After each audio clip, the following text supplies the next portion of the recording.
Hello my dear students, मैं आपको आज अकाउंट का एक बहुत ही इम्पोर्टेंट चैप्टर कराने जा रहा हूं, जो कि पंजाब स्कूल शिक्षा board, CBSE board, ICSE board, हर बोर्ड में ये होता है चैप्टर। इस चैप्टर में जो आम धारणा होती है, आम लोगों बच्चों का, स्टूडेंट्स का व्यू होता है कि ये चैप्टर बहुत डिफ़िकल्ट है, इसको समझना बहुत डिफ़िकल्ट है। बट मैं अपनी पूरी कोशिश करूँगा और मुझे उम्मीद है, मैंने बहुत से बच्चों को वैसे ये चैप्टर करवाया हुआ है और ये बच्चों से मैंने देखा है कि उनको ये चैप्टर बहुत ही इजी लगना शुरू हो जाता है। मगर उससे पहले आपको ये बात समझनी होगी कि किसी भी टॉपिक को अगर आप दिल से समझोगे तो बहुत ही आसान लगेगा और ये चैप्टर आपको बहुत बढ़िया और इंटरेस्टिंग लगेगा। बेसिकली ये देखने को इंटरेस्टिंग नहीं लगता, मगर जब आप स्टार्ट करोगे, अभी मैं जो आपको समझाने जा रहा हूँ उसको ध्यान से सुनोगे। पहले मैं इस चैप्टर की थ्योरी बताऊँगा आपको और उसके बाद थ्योरी बताने के बाद फिर मैं न्यूमेरिकल पोर्शन करवाऊँगा। तो कंटिन्यूसली मेरे जो चैनल को सब्सक्राइब करते रहा करो। रखरा कॉमर्स चैनल है। तो आज का जो चैप्टर है हमारा accounting not for profit organisations है। अगर आप ध्यान से देखोगे तो आपको इसकी कहीं बाहर से इधर उधर सॉल्यूशन की भी ज़रूरत नहीं पड़ेगी और आपको चैप्टर भी आसान लगेगा। तो सबसे पहले आते हैं हम इसके मीनिंग पे कि इसका मतलब क्या है। Accounting not for profit organisation actually क्या है, हमारा जो सोसाइटी जो है हमारी, इसमें जो भी ऑर्गेनाइजेशन होती है उस ऑर्गेनाइजेशन का बेसिकली जो मोटिव होता है वो होता है प्रॉफिट कमाना। मगर कुछ ऑर्गेनाइजेशंस ऐसी होती है जिनका मोटिव प्रॉफिट जो है कमाना नहीं होता, उनका मोटिव होता है सोशल वेलफेयर, लोगों का भला करना, समाज का भला करना, जो बेसिक क्राइटेरिया होता है। जैसे हॉस्पिटल्स, अभी कोई हॉस्पिटल ये कह दे कि हमारा इस साल इतना प्रॉफिट हो गया, तो देखो कितना बुरा लगता है सुनने में। हर कोई बंदा कहेगा यार, लोग मरीज जाते हैं, दवाइयाँ लेते हैं, गरीब बंदे भी जाते हैं, ये कह रहे हैं हमारा इतना प्रॉफिट हो गया। तो ये जो हॉस्पिटल है ये accounting not for profit organisations की कैटेगरी में आती हैं। ऐसे ही जैसे कोई क्लब है, अभी जो क्लब हैं वो किस लिए बनते हैं? सोसाइटी में क्लब बनते हैं सोशल वेलफेयर के काम करने के लिए। उनका मोटिव होता है लोगों के वेलफेयर की सर्विस प्रोवाइड करनी, उन्हें प्रॉफिट नहीं कमाना होता। मगर जैसे भी हो, जो भी ऑर्गेनाइजेशन है, चाहे वो ऑर्गेनाइजेशन प्रॉफिट कमाने के लिए बनी है, चाहे वो समाज के भले करने के लिए बनी है, दो प्रकार के ऑर्गेनाइजेशंस होती हैं। तो जो भी फर्म है, जो भी ऑर्गेनाइजेशन है, हर किसी ऑर्गेनाइजेशन को अकाउंट्स जो हैं वो तो मेंटेन करने ही होते हैं। अभी अकाउंट्स मेंटेन करने का पर्पज़ क्या है? उसका पर्पज़ ये है कि एक जो फाइनेंशियल ईयर है, फाइनेंशियल ईयर मीन्स 12 मंथ्स का एक साल बनता है। तो जिस साल के दौरान, जो साल स्टार्ट हुआ है, उस साल के दौरान किसी भी ऑर्गेनाइजेशन को, चाहे वो प्रॉफिट ऑर्गेनाइजेशन है चाहे नॉन प्रॉफिट ऑर्गेनाइजेशन है, नॉन प्रॉफिट ऑर्गेनाइजेशन का मतलब जो वेलफेयर के काम के लिए स्पेशली सोसाइटी के लिए बनती है, तो उनको अपना हिसाब किताब तो रखना ही पड़ेगा। हर किसी को अपना हिसाब किताब तो रखना पड़ता है, चाहे आप समाज का भला कर रहे हो चाहे नहीं कर रहे हो। इसलिए जो profit accounting not for profit organisation है, उसकी जो डेफिनेशन है वो डेफिनेशन ये है, a profit non profit organisation is an organisation establish to meet, किस लिए बनी है? Establish to meet some socially desirable goals. किस लिए बनी वो? Some socially desirable goals. इसको हम ये भी कह सकते हैं to render services to its members or non-members members for their welfare,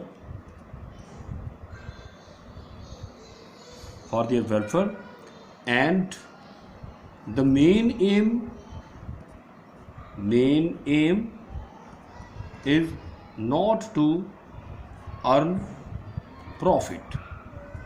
जो बार बार मैं कंसेप्ट पे जोर लगा रहा हूँ कि इन ऑर्गेनाइजेशन का जो पर्पस होता है प्रॉफिट कमाना नहीं होता। अब इस ऑर्गेनाइजेशन में क्या क्या आ जाता है, जैसे हम कई बार कहते हैं ना कि गुरुद्वारे में कमेटी बनी हुई है, मंदिर की कमेटी बनी हुई है, कोई ट्रस्ट बना हुआ है, कोई क्लब बना हुआ है, कोई स्पोर्ट्स क्लब बना है, भगत सिंह क्लब बना हुआ है, नौजवान यूथ क्लब बना हुआ है। ये सभी ऑर्गेनाइजेशन जो होती हैं according to government rules, these are the coming in the category of non profit organisation. Basically हम पहले इनको नॉन प्रॉफिट ऑर्गेनाइजेशंस कहते थे। अभी अगर इसका चैप्टर का नाम देखें तो वो है accounting not for profit organisations. Accounting not for profit, जो ऑर्गेनाइजेशन प्रॉफिट कमाने के लिए नहीं बनी, वो ऑर्गेनाइजेशन की अकाउंटिंग।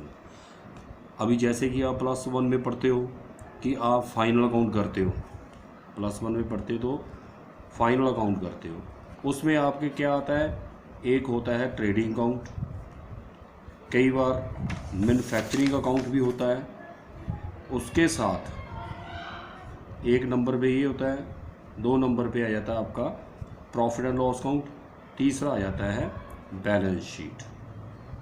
ये होता है जब कोई सोल ट्रेडर होता है, मीन्स एक ही व्यापारी है, जो मालिक एक ही है। अभी हम करने लगे हैं accounting not for profit organisation.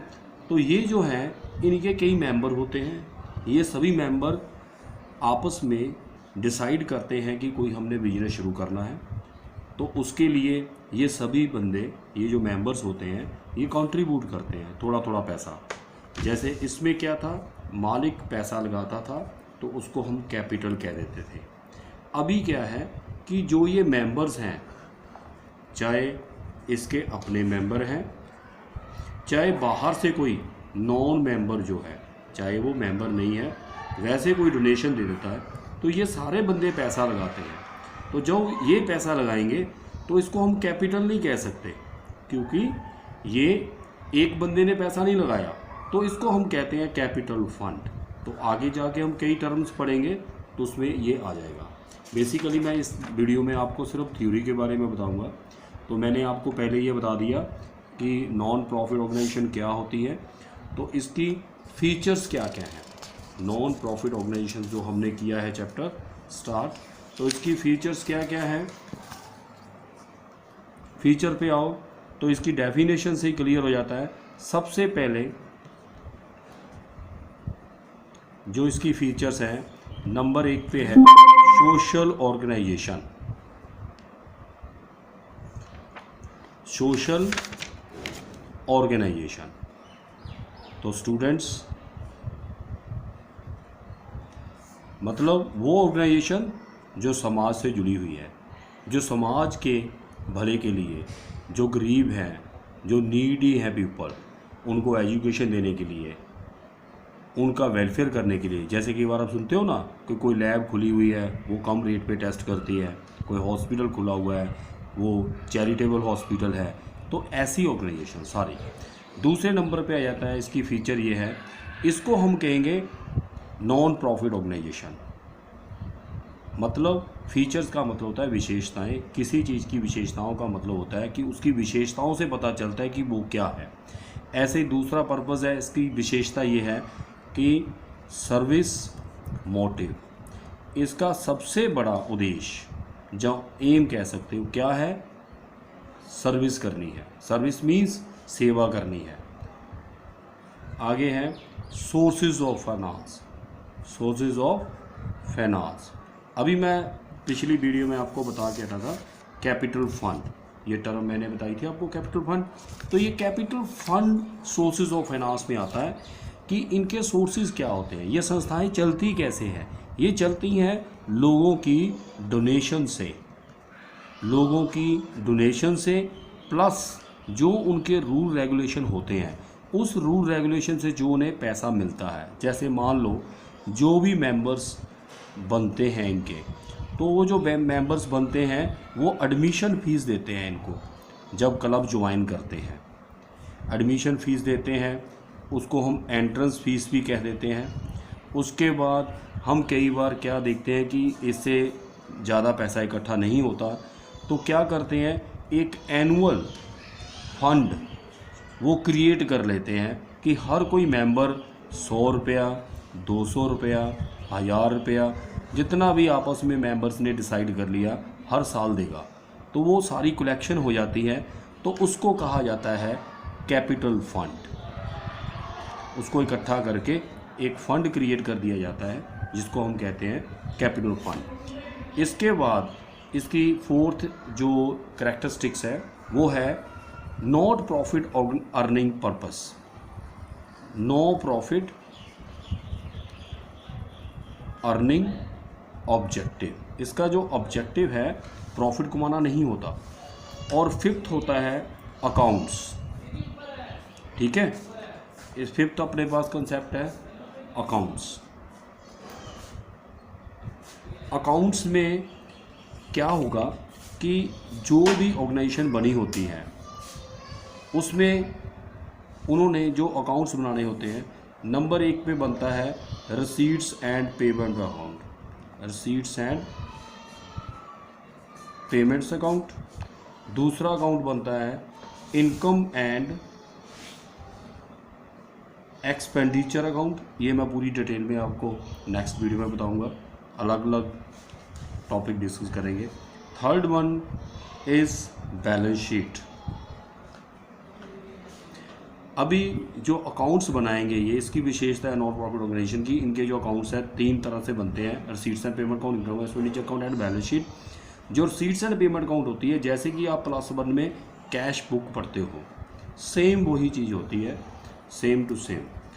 Income expenditure क्या है, जैसे आप +1 में फाइनल अकाउंट में P&L अकाउंट पढ़ते हो, सेम वही चीज़ होती है, वही रूल होते हैं। बैलेंस शीट सेम वही जो आप बैलेंस शीट +1 में पढ़ते हो। आगे इसके बाद आ जाता है हमारा 6th point form. Form means किस किस तरह की ऑर्गेनाइजेशन हो सकती है, जहाँ हम कह सकते हैं टाइप्स, जहाँ हम कह सकते हैं काइंड्स, जहाँ हम कह सकते हैं क्लासेस, कैटेगरीज, जो मर्जी समझ लो। किस किस को हम कहेंगे कि ये नॉन प्रॉफिट ऑर्गेनाइजेशन है।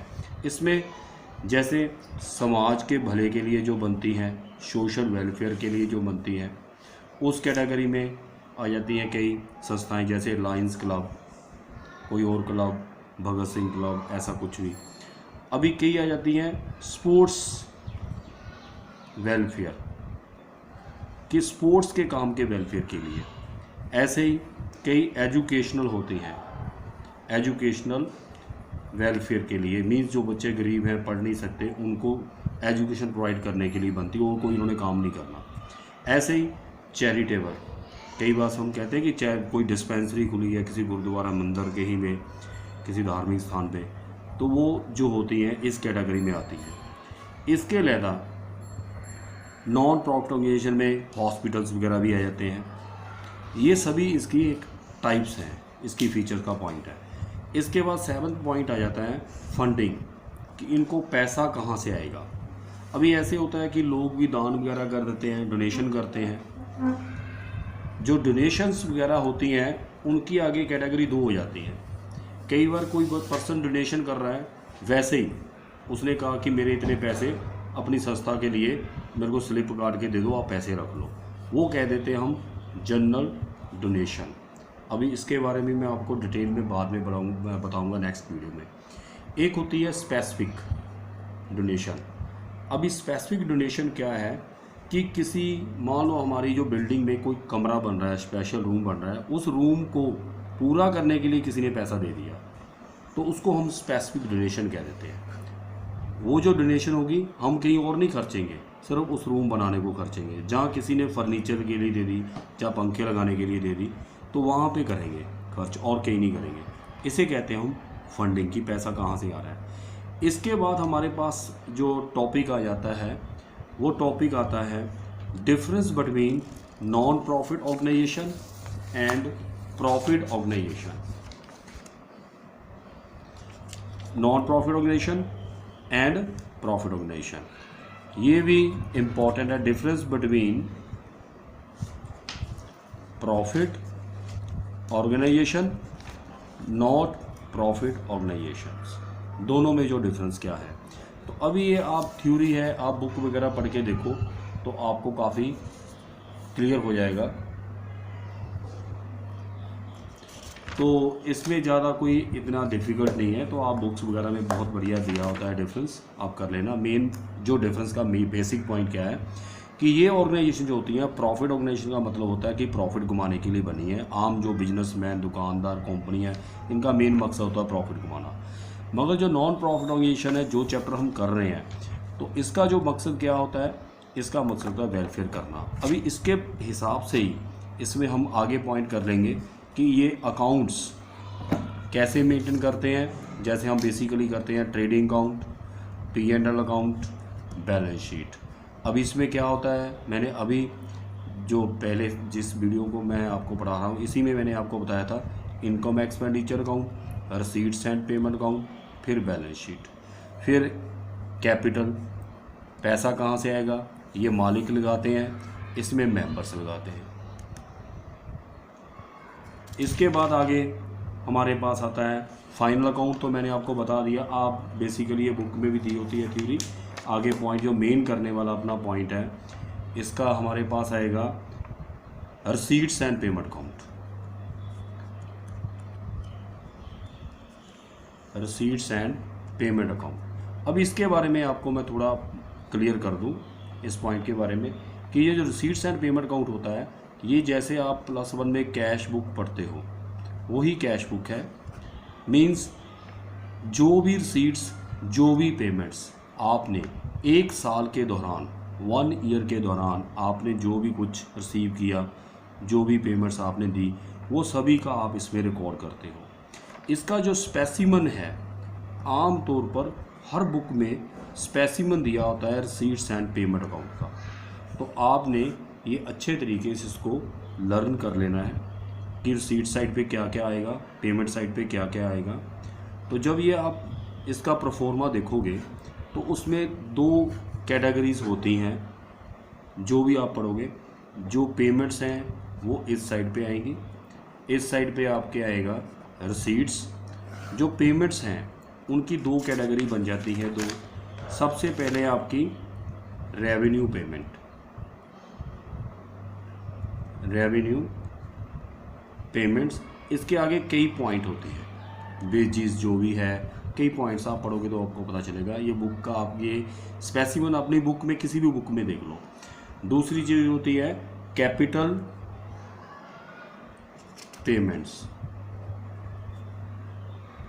अभी इन दोनों में फ़र्क क्या होता है, देखो रेवेन्यू पेमेंट में आता है आपके रूटीन के खर्चे, जैसे आपने वेजेस दिया, सैलरी दी, रिफ्रेशमेंट पे खर्चा किया, जो भी आपके रूटीन के खर्चे होते हैं, जो खर्चे बार बार होने होते हैं, एक बार नहीं होने, उनको कहते हैं हम रेवेन्यू पेमेंट्स। दूसरी होती है पेमेंट्स कैपिटल पेमेंट्स। अभी कैपिटल पेमेंट्स क्या है, आपने जो आपकी संस्था है उसके लिए कोई मशीनरी खरीदी है, कोई फर्नीचर खरीदा है, जहाँ कोई ऐसी चीज़ खरीदी है जो आपने बार बार नहीं खरीदनी है, एक बार ही खरीदी है, तो एक बार ही आपने खर्चा किया है। तो स्टूडेंट्स, अभी ये तो आपका जो मैं समझा रहा था रसीट्स एंड पेमेंट, उसकी पेमेंट साइड होगी। दूसरी साइड पे ऐसे ही रिसीट साइड पे आपकी रिसीट्स होंगी, एक होगी रेवेन्यू रिसीट्स, एक होगी कैपिटल रिसीट्स।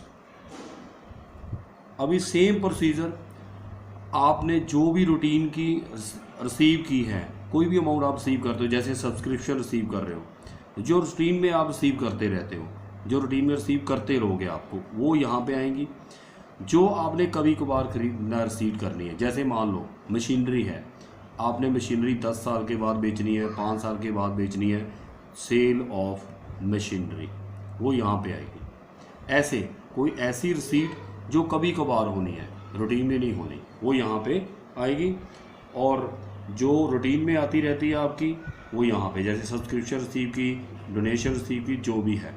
अभी इस अकाउंट में जो मेन पॉइंट होता है ओपनिंग बैलेंस, क्लोजिंग बैलेंस, जैसे कैश बुक में होता था। तो शुरू में आ जाएगा cash in bank, cash in hand, ऐसे ही क्लोजिंग बैलेंस आ जाएगा cash in hand, cash at bank अगर हो तो। ये दो चीज़ें यहाँ पे आती है, ये दो चीज़ें, ये आपका कंप्लीट हो गया। तो नेक्स्ट वीडियो में मैं आपको इसकी और डिटेल करवा दूँगा।